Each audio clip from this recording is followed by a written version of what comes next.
नमस्कार मैत्रिणींनो, मनीषाज किचनमध्ये तुम्हा सर्वांचे अगदी मनापासून स्वागत। आज आपण बिना पाकाचे रव्याचे लाडू कसे बनवायचे ते पाहणार आहोत। हे बघा, इथे तुम्ही बघू शकता इतके मऊसूत असे लाडू बिना पाकाचे सुद्धा तयार होऊ शकतात। याच्यावर तुमचा विश्वास बसणार नाही।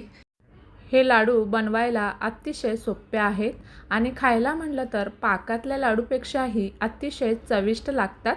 तुम्ही इथे दाखवल्याप्रमाणे रव्याचे लाडू एकदा नक्की ट्राय करून बघा। चला तर मग अधिक वेळ न घालवता रेसिपीला सुरुवात करूया। इथे मी अर्धा किलो रव्याचे लाडू बनवणार आहे। त्यासाठी घरातील कोणतीही एक वाटी किंवा ग्लास घ्यायचा आणि त्याच्या मापानेच आपल्याला हे लाडू तयार करायचे आहे। 2 मोठे वाटी भरून मी याचं प्रमाण घेतलेलं आहे। हा रवा आपल्याला 2 मोठे वाटी रवा आणि त्याच्यासाठी 1 वाटी भरून साखर आणि अर्धी वाटी तूप असं याचं प्रमाण घ्यायचं आहे। इथे मी अर्धी वाटी तूप घेतलेलं होतं, त्यातील मी थोडंसं तूप बाजूला ठेवलेलं आहे आणि सर्व तूप यामध्ये घातलेलं आहे। त्यानंतर यामध्ये रवा घालून आपल्याला रवा मंद आचेवरच रवा आपल्याला भाजायचा आहे। कुठेही गॅस मोठा करायचा नाही, स्लो गॅसवरतीच रवा आपल्याला चांगला भाजून घ्यायचा आहे। मला हा रवा भाजण्यासाठी 18 ते 20 मिनिटं लागलेले आहेत। अजिबात गॅस मोठा करायचा नाही। जर गॅस मोठा करून जर रवा भाजला तर इतके मऊसूत लाडू त्याचे बनणार नाहीत। रव्याचा खाताना करकर असा आवाज येईल।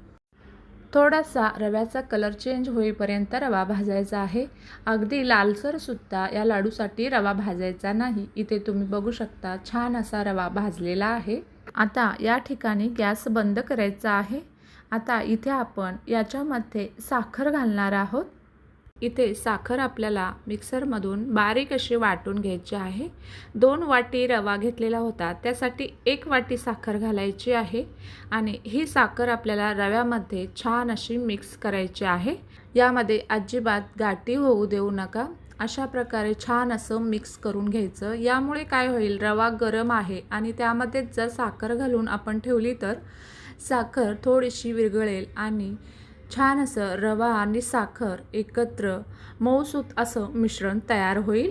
हे बघा, इथे संपूर्ण छान असं मिक्स झालेलं आहे। आता हे आपल्याला 10 ते 15 मिनिटं असंच झाकून ठेवायचं आहे।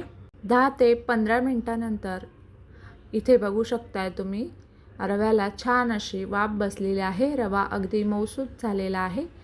आता हा सर्व रवा आपल्याला छान असा मोकळा सुटसुटीत करून घ्यायचा आहे। यानंतर इथे मी 2 चमचे विलायची टाकलेले आहे। विलायची साखरेमध्ये बारीक वाटून घेतलेले आहे। यामध्ये जर तुम्हाला ड्रायफ्रूट्स किंवा मनुके टाकायचे असतील तर ते तुम्ही टाकू शकता। थोडेसे तुपावरती फ्राय करून घ्यायचे आणि टाकायचे। इथे मी हे लाडू प्लेनच ठेवलेले आहेत। आता वेलची पावडरसुद्धा छान अशी मिक्स करून घेतलेली आहे आणि जे तूप राहिलेलं होतं ते यामध्ये आता मी टाकून घेतलेलं आहे। तूप टाकून हे सर्व एकजीव करून घ्यायचं आहे। सर्व एकजीव झाल्यानंतर आपल्याला हे मिश्रण मिक्सरच्या भांड्यात घालून आपल्याला थोडंसं 1-2-3 सेकंदासाठी मिक्सरला फिरवून घ्यायचं आहे। यामुळे काय होईल, साखर घातलेली आहे त्यामुळे मिक्सरला जर फिरवलं तर साखरेचा ओलावा निर्माण होईल आणि लाडू बनण्यासाठी छान असं याला बाइंडिंग येईल। इथे तुम्ही बघू शकता मऊसूत मिश्रण तयार झालेलं आहे। याचे लाडू अगदी सहज वळता येतील। आता हे सर्व मिश्रण मी अशाच प्रकारे वाटून घेते। हे बघा, इथे सर्व मिश्रण वाटून घेतलेलं आहे। आता ह्याच्या आपण लाडू बांधून घेऊया। हे बघा, इतके मऊसूत असं मिश्रण तयार झालेलं आहे। आता याचे लाडू बांधायला घेऊयात। हे बघा, इथे तुम्ही बघू शकता अगदी सहज याचे लाडू वळायला येत आहेत। हे बघा, अगदी मऊसूत मिश्रण झालेलं आहे त्यामुळे लाडू अगदी सहज तयार झालेला आहे।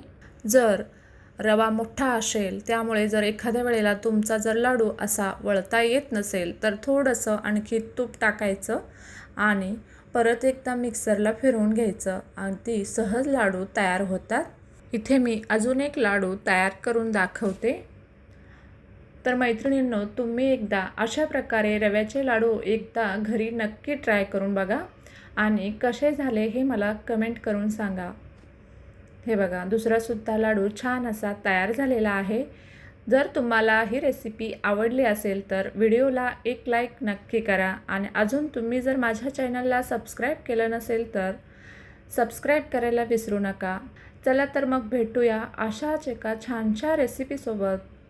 तोपर्यंत धन्यवाद.